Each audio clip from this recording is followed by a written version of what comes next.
എല്ലാവർക്കും നമസ്കാരം. ഞാൻ ലീലാമ്മ ജെയിംസ് നന്ദലത്ത്. വിശ്വവിഖ്യാതമായ ദി ഹാൻസ് എന്ന ചിത്രം, പിന്നീട് അത് ദി പ്രേയിങ് ഹാൻസ് എന്നറിയപ്പെടുന്നു. അതിസമർത്ഥരായ ചിത്രരചനാ ചാതുര്യമുണ്ടായിരുന്ന രണ്ട് സഹോദരങ്ങൾ. അവരിൽ നിന്നാണ് ഈ ചിത്രത്തിൻ്റെ ഉത്ഭവം. ഇത് ഇതിവൃത്തമാക്കി എഴുതിയ എൻ്റെ സ്വന്തം കവിത കരിപുരണ്ട ജീവിതങ്ങൾ. സമ്പത്തിൽ നേട്ടം കൊയ്യാൻ സ്ഫോടനം നടത്തുന്നു, ഗർത്തത്തിനടിത്തട്ടിൽ ഗർജനം മുഴങ്ങുന്നു. വെൽവെറ്റിൻ മെത്ത പോലെ കൽക്കരി അടുക്കുകൾ, കണ്ടിടാമഗാധത്തിൽ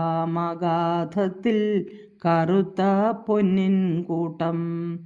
മരത്തെ മായാതുള്ളിൽ പതിക്കാൻ കൊതിച്ചിടിൽ, പൂക്കളും കനികളും ഇലകളും പഠിക്കണം. വിശപ്പിൻ വിളി കേട്ടു ദുരന്ത മുഖത്തെത്തി, വിയർപ്പിൽ കുളിക്കുന്നു പിടയും മനമോടെ.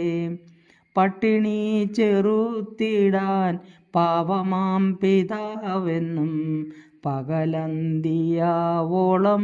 പണിയിൽ മുഴുകുന്നു. മക്കളിൽ 2 പേരും ചിത്രരചനയായി, വൈഭവം വർദ്ധിപ്പിക്കാൻ ആശംസയേകി ലോകർ. കടുത്ത ദാരിദ്ര്യത്താൽ ആഗ്രഹം സാധിക്കുവാൻ പോംവഴി കാണാതവർ ദുഃഖത്തിലലിഞ്ഞുപോയി. ഒരുവൻ ഖനിയിലും അപരൻ വിദ്യയിലും, ഊഴമിട്ടുയരുവാൻ സോദരരുറപ്പിച്ചു. 4 വർഷത്തോളവും ഇളയ പുത്രനേറ്റം പഠിച്ചു ചിത്രകാരൻ അഭിനന്ദനം നേടി. വിരുന്നു നടക്കുമ്പോൾ അനുജൻ ചൊല്ലിയേവം, മേലിൽ ഞാൻ ഖനിയിലും ജ്യേഷ്ഠനോ കലയിലും. കുഴിഞ്ഞ കണ്ണുകളിൽ കണ്ണുനീർ നിറഞ്ഞല്ലോ, ഇടറും കണ്ഠത്തോടെ മറുവാക്കുതിർത്തിതേ. കഠിന വേല ചെയ്തു കറുത്തു കൈകൾ രണ്ടും, അസ്ഥികൾ നുറുങ്ങിപ്പോയി വഴക്കം തീരെയില്ല. ഞരമ്പു വിങ്ങി വീർത്തു ശേഷിയും ശേഷിപ്പില്ല, ആശയും ആവേശവും അസ്തമിച്ചടങ്ങിപ്പോയി. 4 കൈകളും ചേർത്തു കണ്ണീരു പൊഴിച്ചവൻ, വിഷവാതകമെൻ്റെ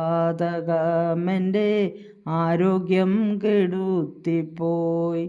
ബ്രഷുകൾ പിടിക്കുവാൻ ആവാത്ത വണ്ണമെൻ്റെ വിരലുകൾ മുരടിച്ചു കാൺകയൻ കരങ്ങളും.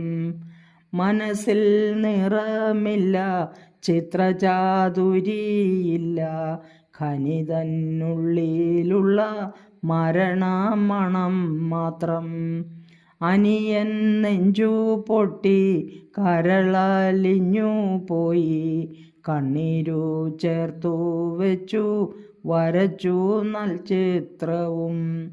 ലോകരിൽ വേരൂന്നിയ ചിത്രത്തിൻ പേരു കേട്ടു, വിശ്വവിഖ്യാത ചിത്രം മനസ്സു നിറയ്ക്കുന്നു.